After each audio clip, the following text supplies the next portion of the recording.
अस्सलाम वालेकुम नाज़रीन, दुनिया भर से मैं आपका इस्तकबाल है। मैं हूं डॉक्टर अब्दुल मुगनी सिद्दीकी। आगे बढ़ने से पहले सुर्खियों पर डालते हैं एक नज़र। नरेंद्र मोदी कल लाल किले से कौमी तिरंगा लहराएंगे। दिल्ली के चप्पे चप्पे पर सिक्योरिटी, डीआरडीओ की जानिब से ड्रोन डिटेक्टर की तनसीब।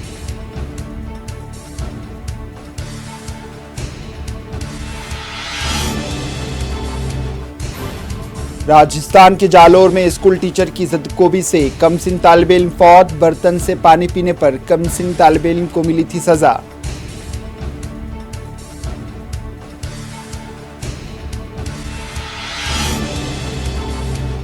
नरेंद्र मोदी ने तिरंगे पर भी सियासत की। संघ ने क्या अपनी पॉलिसी तब्दील कर ली? राशिद अलवी का सवाल। कहा, जब तक ईवीएम रहेगा बीजेपी इंतखाबात में धांधलियां करते रहेगी।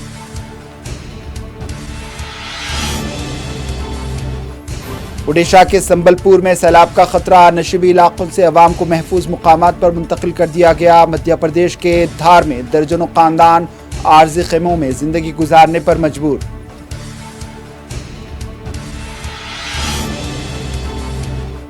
मलऊन सलमान रुश्दी की सेहत बेहतर होने की खबर। वेंटिलेटर हटा दिया गया। हमलावर ने कहा वो मुल्जिम नहीं है।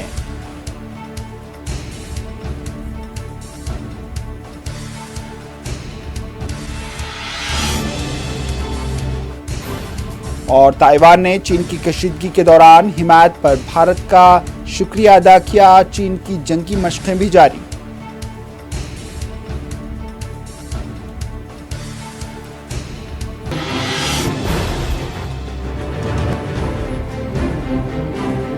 बेकवेल केक हाउस हम तैयार करते हैं खालिस अपने हाथों से ड्राई फ्रूट्स, प्योर घी और नंबर 1 क्वालिटी के जाफरान, पिस्ता, बादाम, काजू और खोए से तैयार किए गए बेकवेल के स्पेशल दम के रोट। हिंदुस्तान में पहली मर्तबा शुगर फ्री और गुड़ केसर रोट तैयार करने वाले पहले बेकर्स। अपने नाम की तरह क्वालिटी में भी नंबर 1 है। सारे शहर की पसंद बेकवेल केक हाउस, टोरी चौकी, एक्स रोड, हैदराबाद। 15 अगस्त के मौके पर पूरे मुल्क के अलावा दिल्ली में भी सख्त सिक्योरिटी इंतजाम किए जा रहे हैं। कल वज़ीर आज़म नरेंद्र मोदी लाल किले से कौमी तिरंगा लहराएंगे। डीआरडीओ सिक्योरिटी पहलू के मद्देनज़र यहाँ ड्रोन डिटेक्टर सिस्टम नाफिज कर चुकी है। इस सिस्टम की मदद से किसी भी ड्रोन को डिटेक्ट किया जा सकता है। इसकी रेंज 4 किलोमीटर होगी। डीआरडीओ के अहदेदार ने इसकी तफसीलात बतलाई। दूसरी जानिब दिल्ली पुलिस की जानिब से लाल किला और उसके अतराफ वकनाफ 400 से ज़्यादा कैमरे नस्ब किए गए हैं। इस इलाके की गली गली और चप्पे चप्पे पर पुलिस की नज़र है। घरों की छतों पर भी कैमरे नस्ब किए गए हैं, जिसकी मदद से ऊंची इमारतों की बालाई मंजिलों पर भी नज़र रखी जा सकती है। स्निफर डॉग की मदद भी ली जा रही है। दिल्ली पुलिस और डीआरडीओ आज़ादी के महाउत्सव के लिए सिक्योरिटी की कोई कमी नहीं करना चाहती। और ये जो आप देख रहे हैं यहाँ पर, ये हमारा ड्रोन डिटेक्शन सिस्टम है। ये कंट्रोल रूम है। सो यहाँ पर हम अपना ड्रोन का जितना भी कमांड एंड कंट्रोल होता है वो यहाँ देते हैं और हार्ड किल और सॉफ्ट किल के द्वारा उस ड्रोन को डिस्ट्रॉय करने का यहाँ से कमांड देते हैं। ठीक है, ये हमारा इंडिजिनस सिस्टम है।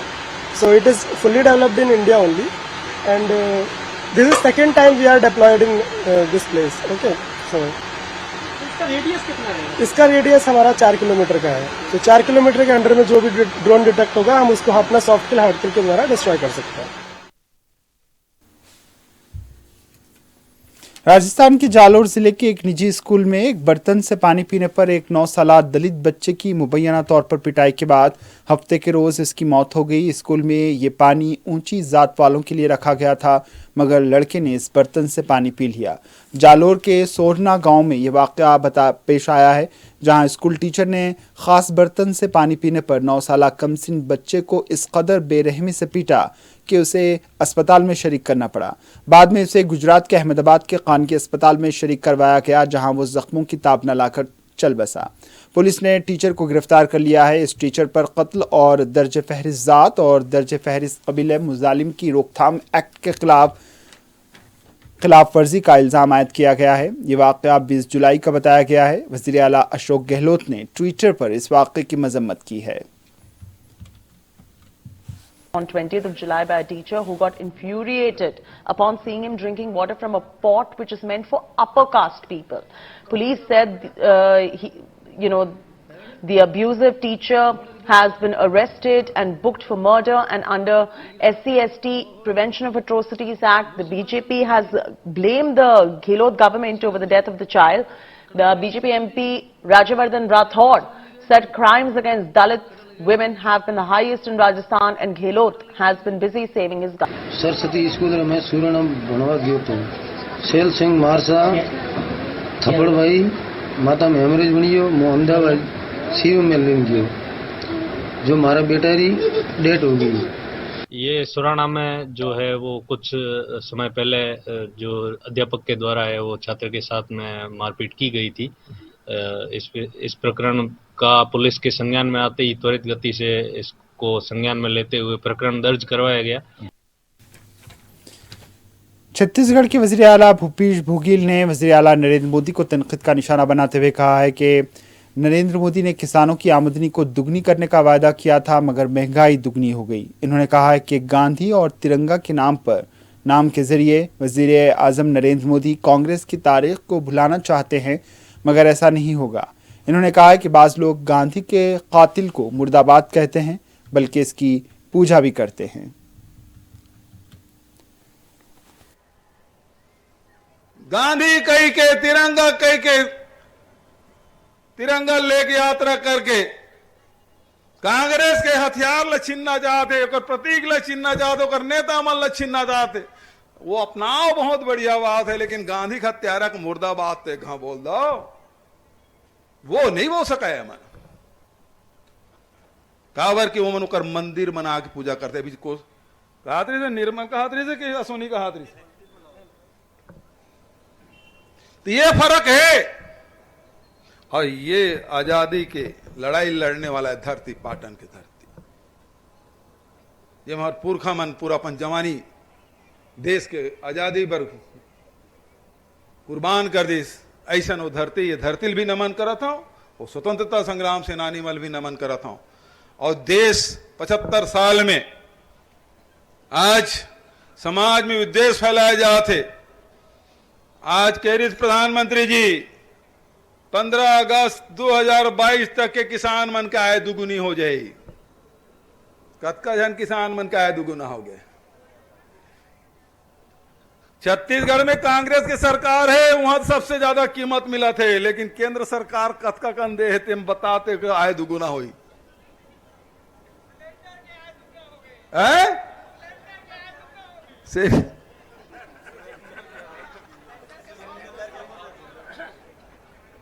पेट्रोल के भाव दुगुना हो गए, ट्रैक्टर के भाव दुगुना हो गए, डीजल के भाव दुगुना हो गए, रसोई गैस की कीमत अब 3 गुना हो ही है।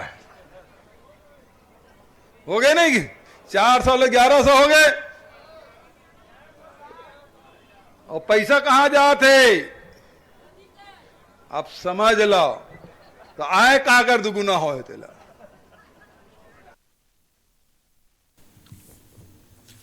आरएसएस सरबराह मोहन भागवत ने नागपुर में मुनक्किद भारत प्रोग्राम में शिरकत की। इस मौके पर खिताब करते हुए मोहन भागवत ने कहा है कि हम मुख्तलिफ नज़र आ सकते हैं, हम मुख्तलिफ चीज़ें खा सकते हैं, लेकिन हमारा वजूद मुत्तहिद है। हमें इसी इत्तिहाद के साथ आगे बढ़ना है और इससे मुताल्लिक़ दुनिया हिंदुस्तान से सीख सकती है। मोहन भागवत ने आवाम से मुल्क और समाज की खिदमत के लिए पुरअज़्म होने की अपील की। उनका कहना था कि हमें मुल्क के लिए काम करना चाहिए, मुल्क के लिए गीत गाने चाहिए और हमारी पूरी ज़िंदगी मुल्क के लिए वक्फ हो जानी चाहिए।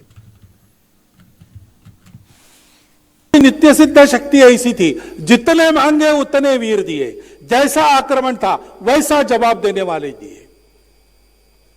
कैसी लड़ाई सिकंदर पोरस की हुई थी, वैसी अनंगपाल और घोरी की नहीं हुई थी, वैसी छत्रसाल और औरंगजेब की नहीं हुई थी, वैसे शिवाजी महाराज की 5 बादशाहों से नहीं हुई थी, राणा प्रताप उसी तरीके से नहीं। सबके तरीके लड़ने के अलग अलग थे। लड़ाइयां होते होते होते सुभाष बाबू की एक तरीके से लड़ाई, गांधी जी की दूसरे तरीके से लड़ाई, समाज सुधारकों की अपने समाज की कमियों से तीसरे प्रकार की लड़ाई, और आत्मविस्मृत समाज को स्व का भान देने वाले दयानंद सरस्वती, विवेकानंद, राष्ट्रीय स्वयंसेवक संघ जैसा कार्य, इनकी अपनी लड़ाई अलग अलग तरीके से लड़ाई हुई,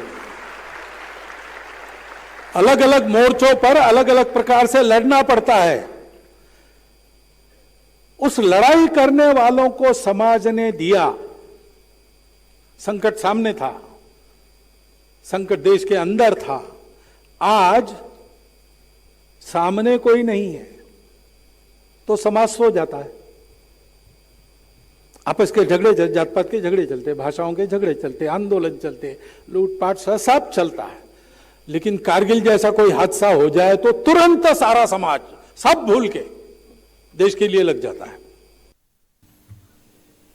कांग्रेस लीडर राशिद अल्वी ने मोहन भागवत पर तनकीद करते हुए कहा कि मोहन भागवत को मुल्क के सामने अपनी पॉलिसी का खुलासा करना चाहिए। राशिद अल्वी ने कहा कि नरेंद्र मोदी ने कांग्रेस को निशाना बनाने के लिए कौमी तिरंगे पर सियासत शुरू की, जबकि कांग्रेस ने आज़ादी से कबल ही हर घर तिरंगे की मुहिम शुरू की थी। राशिद अल्वी ने कहा कि नरेंद्र मोदी को संघ से अपनी पॉलिसी के बारे में पूछना चाहिए कि क्या संघ ने अपनी पॉलिसी तब्दील कर दी, क्योंकि आरएसएस और संघ ने कभी भी तिरंगे की हिमायत नहीं की।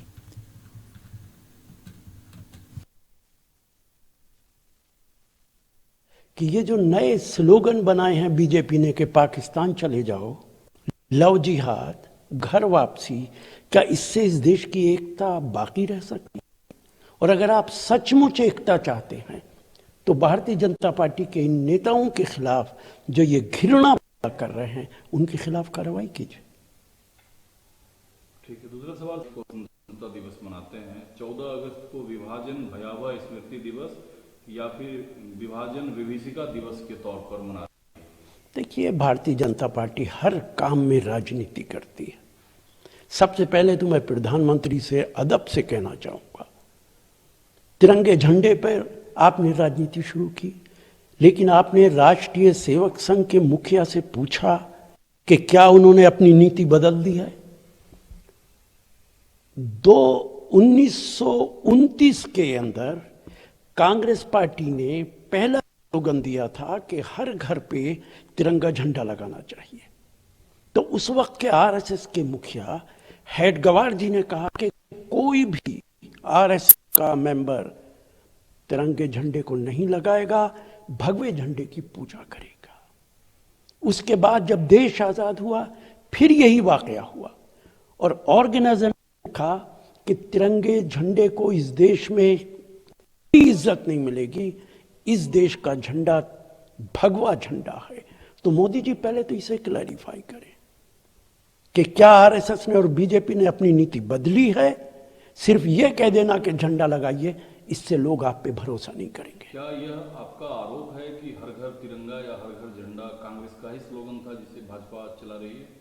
निश्चित तौर से लाहौर सेशन में 1929 के अंदर आप देख लीजिए कि कांग्रेस पार्टी का क्या रेजोल्यूशन है। जब कांग्रेस पार्टी ने कहा पूर्ण स्वराज, तब कांग्रेस पार्टी ने कहा कि 26 जनवरी 1930 को हर घर पे झंडा लगेगा।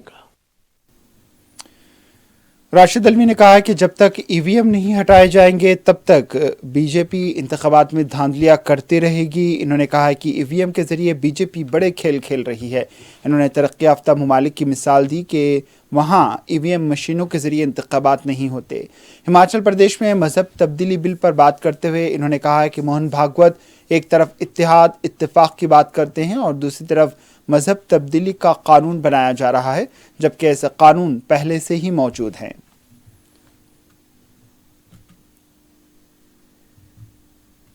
मैं तो लगातार कह रहा हूं और पिछले कम से कम 8 सालों से कह रहा हूं, ये ईवीएम जब तक रहेगा भारतीय जनता पार्टी चुनाव के अंदर गड़बड़ करती रहेगी।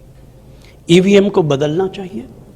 दुनिया के अंदर बहुत सारे तरीके आ गए हैं, इलेक्शन के, पोलिंग के, काउंटिंग के, वो तरीके अपनाने। अमेरिका के अंदर क्यों ईवीएम, जापान का क्यों नहीं ईवीएम, यूरोप के अंदर क्यों नहीं ईवीएम, सिर्फ हिंदुस्तान के अंदर क्यों है ईवीएम? ईवीएम के अंदर बड़ा खेल होता है। मैं लगातार ये बात कहता चला आ रहा हूं। सर, हिमाचल प्रदेश विधान से जबरन सामूहिक धर्मांतरण के खिलाफ पारित किया है। देखिए, मैं कहूंगा एक तरफ आरएसएस के मुखिया एकता की बात करते हैं, दूसरी तरफ जबरदस्ती इस तरीके के कानून बनाते। कानून तो पहले से मौजूद है। अगर कोई आदमी डरा के परिवर्तन कराता है धर्म का, लालच दे के कराता है, वो कानूनी जुर्म है। या तो आप ये कहिए कि हिंदू मुसलमान बन ही नहीं सकता, मुसलमान हिंदू बन ही नहीं सकता। आज़ादी के 75वीं तकारीब के ज़िमन में मुल्क भर में सिक्योरिटी के सख्त तरीन बंदोबस्त किए गए हैं। बांग्लादेश से जुड़ी सरहद पर भी बीएसएफ जवानों को चौकन्ना दिखा गया। फौजी ओहदेदार डीके पाठक का कहना था कि इंटेलिजेंस की हर रिपोर्ट पर बीएसएफ की नज़र है। किसी भी नागहानी वाक़े को रोकने के लिए बीएसएफ सरहदों पर 24 घंटे और हफ्ते के 7 दिन चौकन्ना रहती है। इस दौरान हमारा सिक्योरिटी अरेंजमेंट 365x7x24 आवर्स का है। लगातार हम इंफॉर्मेशन पे पैनी नज़र लगाए हुए हैं। सर, जैसे कि ये जो रीजन है ये रिवराइन एरिया भी है, तो इसमें आप लोग कैसे जो थ्रेट्स है इसको मुकाबला करते हैं? ये हमारा जो भी रिवराइन इलाका है, इन सब रिवराइन इलाकों में हमने कैमराज और तमाम तरह के गैजेट लगाए हुए हैं। इसके अलावा हमारे इंटेलिजेंस ब्रांच हमें इंफॉर्मेशन देती है। हमारे जवान 24 घंटे उस इंफॉर्मेशन पे कार्रवाई करने के लिए तैयार हैं। आम आदमी पार्टी लीडर दुर्गेश पाठक का कहना था कि मोदी हुकूमत अपने ताजिर दोस्तों के करोड़ों रुपए माफ करती है और दूसरी जानिब अवाम की फलाही स्कीमात को बंद करने की बात करती है। इन्होंने कहा कि मोदी हुकूमत महंगाई के जरिए अवाम का गला दबा रही है, जबकि वो दोस्तों को खुश करना भी जानती है। 2 मॉडल हैं। पहला मॉडल ये है कि जिसमें प्रधानमंत्री मोदी जी का मॉडल है, बीजेपी का मॉडल है कि 40 लाख करोड़ रुपए जो भारत का बजट है, हिंदुस्तान का बजट है, उसमें से 15 लाख करोड़ रुपए वो अपने दोस्तों को दे देते हैं, दोस्तों को माफ़ कर देते हैं, उनको फ्री में बांट देते हैं। दूसरी तरफ वो ये कहते हैं कि अब कोई भी राज्य सरकार ना अच्छी शिक्षा दे सकती है फ्री में, ना आप सरकारी स्कूलों के अंदर पढ़ाई आप फ्री में कराएंगे, ना आप लोगों को मेडिसिन देंगे, ना आपको ट्रांसपोर्ट की सुविधा देंगे। मतलब जनता का गला दबा दिया जाए, जनता को इस महंगाई में मार दिया जाए, लेकिन इनके दोस्त खुश रहें। ये पूरे देश के अंदर इसको लेकर बहुत नाराज़गी है। देश के लोग बहुत गुस्से में हैं इससे, और देश के लोग एक ही चीज़ चाहते हैं कि भारत की बात होगी, राष्ट्र की बात होगी, हिंदुस्तान की बात होगी, भारतवाद की बात होगी, कोई परिवारवाद की बात नहीं होगी। कोई अरविंद केजरीवाल ने कहा है कि मुल्क में सबसे ज़्यादा तिरंगे झंडे दिल्ली में लगाए गए हैं और ऐसे कई मुकामात हैं जहां पर ऊंचे तिरंगे लगाए गए। इन्होंने कहा है कि दिल्ली हुकूमत ने एक ही दिन में 25 लाख बच्चों को तिरंगे तकसीम किए। पूरी दिल्ली में हम लोगों ने 500 जगह तिरंगे लगाए हैं, बड़े बड़े ऊंचे ऊंचे तिरंगे। देखे आप लोगों ने, Delhi has become the city of tricolours. Delhi तिरंगों का शहर है। पूरे देश में सबसे ज्यादा ऊंचे तिरंगे दिल्ली के अंदर हैं। पूरे देश में सबसे ज्यादा तिरंगे। अभी मैं घर से निकला और यहां आ रहा था, आते आते रास्ते में मैंने गिने, वैसे तो आज बहुत सारे तिरंगे हैं हर जगह, लेकिन जो बड़े वाले तिरंगे जो 500 के लगाए हैं, मुझे 9 तिरंगे दिखाई दिए, बड़े वाले तिरंगे। यही हमारा मकसद था। हमारा मकसद था कि हम लोग रोज अपनी रोजमर्रा की जिंदगी में खो जाते हैं, घर में, फैमिली के साथ, दफ्तर में, देश भूल जाते हैं जिंदगी जीते जीते। दिल्ली आपको भूलने नहीं देगी। आप घर से बाहर निकलोगे, आपको तिरंगा दिखाई देगा, देश याद आ जाएगा। आज पूरी दिल्ली के अंदर 25 लाख बच्चों को तिरंगे बांटे गए हैं। 25 लाख बच्चों को।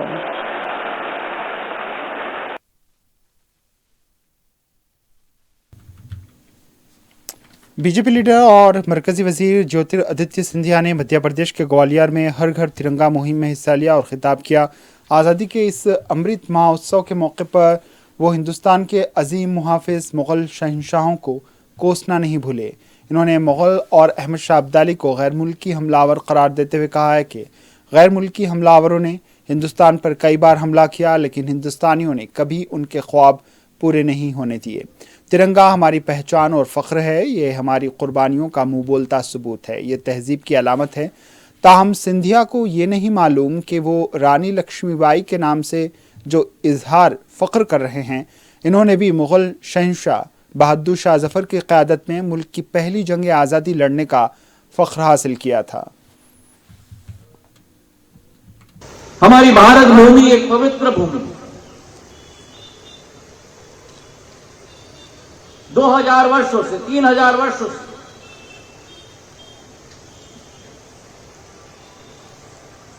मुगलों के समय से, अहमद शाह अब्दाली के समय से, पोर्तुगली फौज, यूनानी फौज, अंग्रेज फौज को कभी इस भारत के वासी ने इस माटी पर टिकने नहीं दिया। ये हम लोगों की असली पहचान है मेरे भाइयों और बहनों। ओडिशा के संबलपुर में इस वक्त सैलाबी सूरत हाल पैदा हो गई जब हीराकोट डैम से पानी छोड़ा गया। इजाफी पानी को छोड़ने के लिए डैम से पानी छोड़ा गया, जिसके बाद 100 से ज़्यादा मकानात में पानी दाखिल हो गया। नशीबी इलाकों में रहने वालों को अलर्ट कर दिया गया है।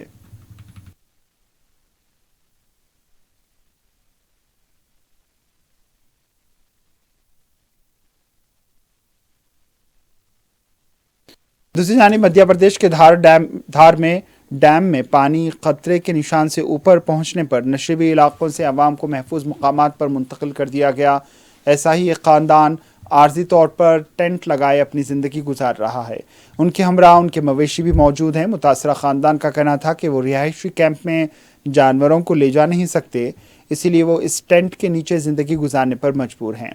मध्य प्रदेश हुकूमत की जानिब से उन्हें अब तक कोई सहूलत नहीं मिली है।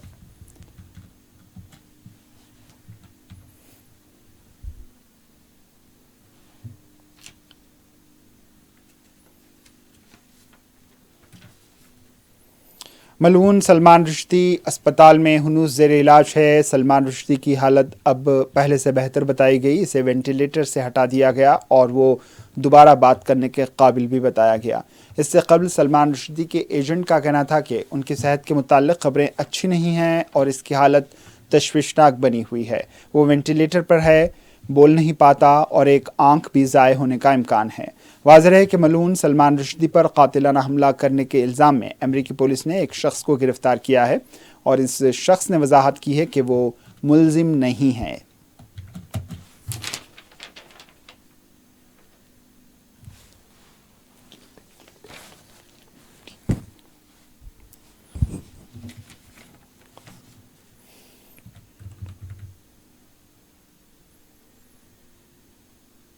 खबर मिस्र से। मिस्र के शहर ग़ज़ा में एक चर्च में आग लगने से 40 लोग हलाक हो गए और 45 से ज़्यादा ज़ख्मी हो गए। ये आग उस वक्त लगी जब यहाँ पर हज़ारों लोग खुसूसी इज्तिमा के लिए जमा थे और खुसूसी दुआ चल रही थी। 3 फ्लोर्स पर लोगों का हुजूम था और मेन बाबुद दाखिले पर ये आग लगी। ज़राए के मुताबिक शॉर्ट सर्किट से ये आग लगी। आग लगने के फौरी बाद भगदड़ हुई और लोग सबकत ले जाने के लिए दौड़ पड़े। सबसे ज़्यादा बच्चे इसमें हलाक हुए हैं। मरने वालों में की तादाद में इजाफा हो सकता है क्योंकि कई ज़ख्मियों की हालत तशवीशनाक बताई गई है। इस चर्च में लगभग 5000 से ज़्यादा अफराद मौजूद थे।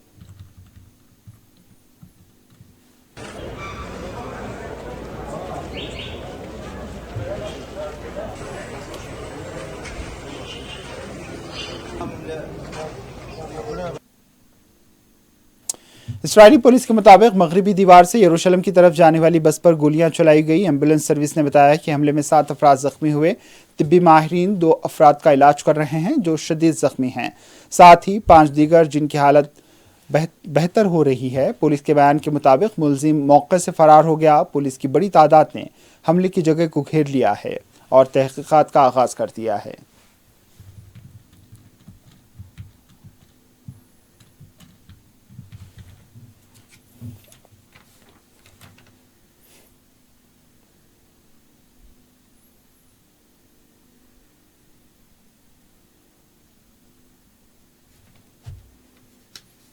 चीन की सूबे सिचुआन में सैलाब से 7 अफराद हलाक और 8 जख्मी हो गए। सीसीटीवी पर नशर होने वाली फुटेज में सयाहों को दरिया के किनारे पर सैलाबी पानी में डूबते हुए दिखाया गया है। हुकाम ने लोगों को बचाने के लिए इमरजेंसी टीमें जाए वक़ूफ़ पर तैनात कर दी। जख्मियों को करीबी अस्पताल ले जाया गया है।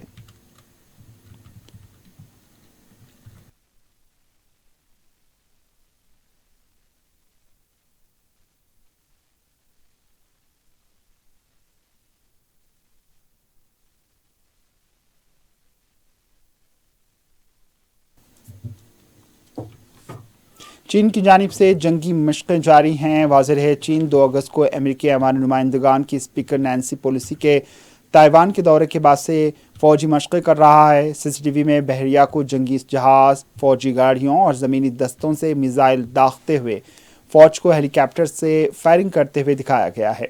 सीसीटीवी ने रिपोर्ट किया है कि बहरे जनूबी चीन पर मशक़ का मकसद हथियारों और आलात की कारकर्दगी को जांचना और फ़ौजियों की जीतने की सलाहियत को बेहतर बनाना है।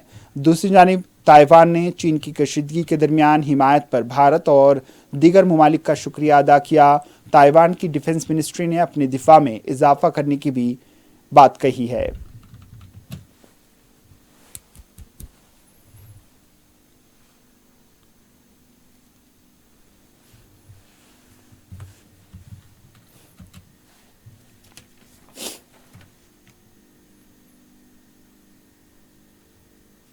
आखिर में सुर्खियों पर एक और नजर। बेकवेल केक हाउस, हम तैयार करते हैं खालिस अपने हाथों से ड्राई फ्रूट्स, प्योर घी और नंबर 1 क्वालिटी के जाफरान, पिस्ता, बादाम, काजू और खोए से तैयार किए गए बेकवेल के स्पेशल दम के रोट। हिंदुस्तान में पहली मर्तबा शुगर फ्री और गुड़ केसर रोट तैयार करने वाले पहले बेकर्स। अपने नाम की तरह क्वालिटी में भी नंबर 1 है। सारे शहर की पसंद बेकवेल केक हाउस, टोरी चौकी, एक्स रोड, हैदराबाद।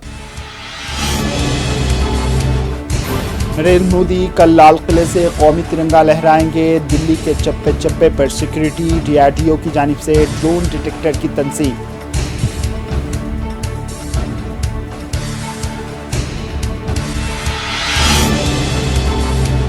राजस्थान के जालोर में स्कूल टीचर्स की ज़दोकोबी से कमसिन तालिब इल्म फौत। बर्तन से पानी पीने पर कमसिन तालिब इल्म को मिली थी सजा।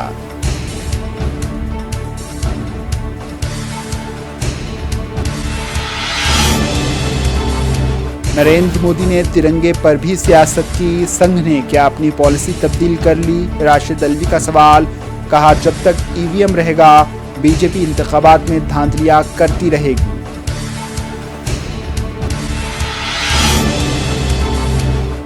ओडिशा के संबलपुर में सैलाब का खतरा। नशीबी इलाकों से अवाम को महफूज मुकामात पर मुंतकिल किया गया। मध्य प्रदेश के धार में दर्जनों खानदान आरजी खैमों में जिंदगी गुजारने पर मजबूर।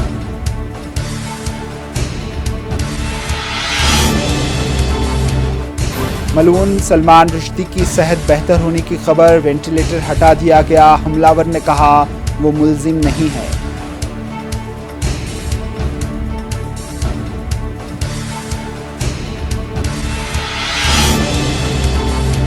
और ताइवान ने चीन की कशीदगी के दरमियान हिमायत पर भारत का शुक्रिया अदा किया। चीन की जंगी मशक़ें भी जारी।